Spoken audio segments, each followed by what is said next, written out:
weeks, the numbers of cases have dropped off dramatically. And yet, in the face of that, you've had the World Health Organization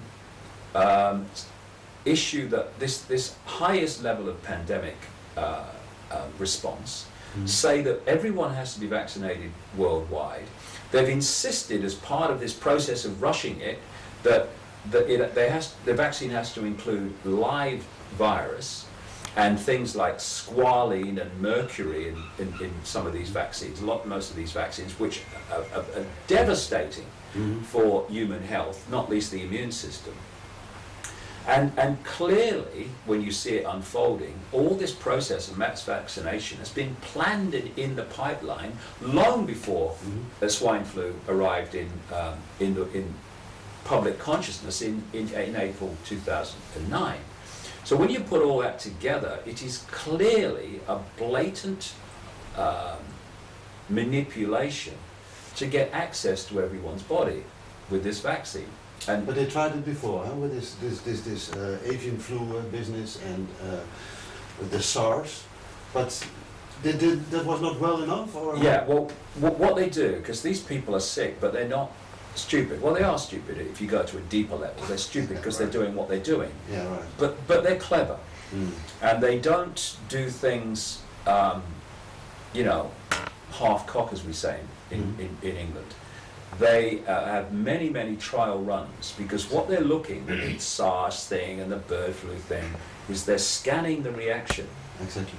Because they're heading towards the one where they're really planning to do, which I've no doubt is this one. So they're scanning the public reaction to see how best to sell the one they really want to go for to the public. But what they've found is that because of the circulation of information, not least the internet, overwhelmingly the internet, they're meeting a resistance that they wouldn't have met 5 to 10 years ago. Now, they know that if the flu virus continues to affect people in the minor ways it has so far, they're not going to get the mass vaccination through. And I have no doubt that what they're planning to do is to release, almost certainly in the vaccine, and through other means as well, a much stronger virus, because what they want to do is frighten people into acquiescence. And as more people are seriously affected by the virus, they'll then use that as an excuse to say, we need herd immunity. In other words, we need the overwhelming vast majority of people to be vaccinated to bring an end to this disease. Yeah. And so we're going to make it compulsory. I know that, well, in Holland there was a problem with the delivery of these vaccinations. There were not enough, and it has been postponed a little, at least in the way they wanted to. But they are starting with it in the 3rd week of October. Last week of September, they're giving out this seasonal flu program, and then 3 weeks later, they're coming up with this swine flu business. We'll see, but I think, and that's a big question to many people, I think, that they need to create quite a bit of havoc and circumstances to be able to force these things onto people. Yeah, well, the thing is that when you do the research at different levels of this, you find that, like I said, that the vaccine patents were applied for long before the virus became, or people became aware of the virus in April. But also, through this same period of years running up to this, legislation has been passed to culminate in what's happening now. Legislation was passed, for instance, I think it was 2005, to give the World Health Organization power to insist on government reactions to pandemics if the World Health Organization, declared a certain level of pandemic. Right. So, okay, I have all the power when I decide to have all the power. That's what it says. Now that's part of it. But on another level, legislation has been passed, and pieces on the chessboard have been moved to prepare for mass policing in the streets of the domestic population by the military. in America, for instance, they're applying for permission, they might have it by now, for up to around 400,000 troops to be used on the streets of America in a state of a disease pandemic. So all these things have been placed, and you know, if you listen to what I call the dark suits, the politicians and the administrators and the spokesmen of the various agencies, they kind of tell you what's coming. And I noticed that when the swine flu became public knowledge in April in Mexico, I was seeing these dark suits in France, in Britain, in America. They were all kind of mantraing the same thing. Oh, this could be much worse in the fall, in the winter. They're telling us what's coming.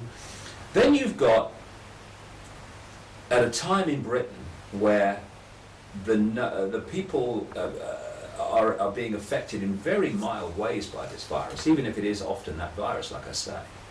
And the numbers have fallen off dramatically in Britain of even people who have got it, where the health authorities in Britain, particularly a guy called Sir Liam Donaldson, who's the kind of, you know, the health advisor of the government, who I wouldn't let loose on a blow-up doll personally, never mind a human body. He announces a predicted 65,000 British people dying from swine flu in the winter. Now, how do you put those two things together? Because something's coming that is going to instigate a much more powerful impact of the virus on people, with the view of starting the dominoes falling towards mandatory vaccination. This is why I say people really have to hold firm, strong backbone, hold their courage, because if you're thinking about, oh, well, I'm frightened, I'm going to acquiesce, well, I tell you, the impact of the vaccine, if you allow you and your children and grandchildren to have it, is going to be far more terrifying in terms of consequences, not necessarily immediately, but short, medium, and long term, than ever standing up now and saying no is. Well, we've got a front runner on this vaccine business. She's also connected with our website and radio program.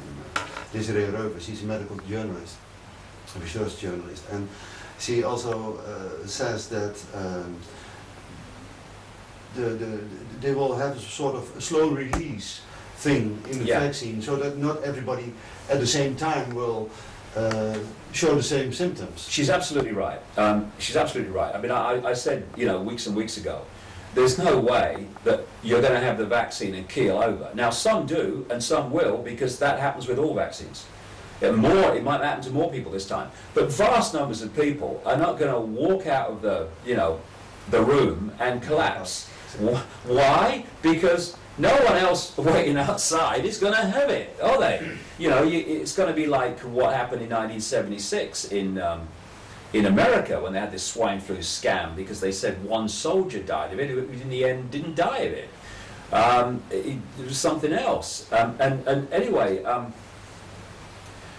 enough people became injured by the vaccine and had terrible problems of autoimmune disease, paralysis, that they had to stop it. So again, that was a trial run. They'll learn from that. So this slow release situation, I absolutely agree with that. And there's a number of things. If you are going to get access, you hope, to every human body on the planet.